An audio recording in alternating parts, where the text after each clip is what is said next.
बांग्लादेश में जो कुछ भी हुआ है ভারত বাংলাদেশের সম্পর্ক তেমন একটা ভালো যাচ্ছে না। হিন্দুবাদী মোদী সরকার বাংলাদেশকে বিভিন্নভাবে কোণঠাসা করতে গিয়ে নিজেরাই বিপাকে পড়েছে। সেজন্য এবার ভারত বাংলাদেশিদের বিরুদ্ধে অভিযান শুরু করেছে।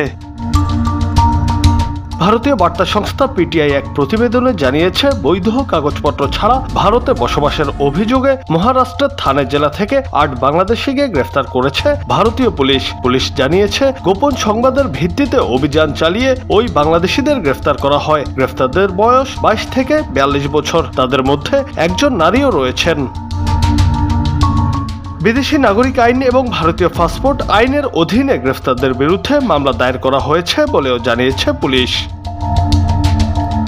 ভারতীয় আরেক সংবাদ মাধ্যম ইন্ডিয়ান এক্সপ্রেস জানিয়েছে, রোববার দিল্লিতে অভিযান চালিয়ে 175 জন অবৈধ বাংলাদেশিকে শনাক্ত করেছে দিল্লি পুলিশ। এর আগে অবৈধ বাংলাদেশি অভিবাসী শিক্ষার্থীদের খুঁজে বের করতে ভারতের রাজধানী দিল্লির সব স্কুলকে নির্দেশ দেওয়া হয়েছে। একই সঙ্গে স্কুলে শিক্ষার্থী ভর্তির সময় সকল স্কুলকে শিক্ষার্থীদের পরিচয় যথাযথভাবে শনাক্ত ও যাচাইয়ের নির্দেশনাও দেওয়া হয়েছে।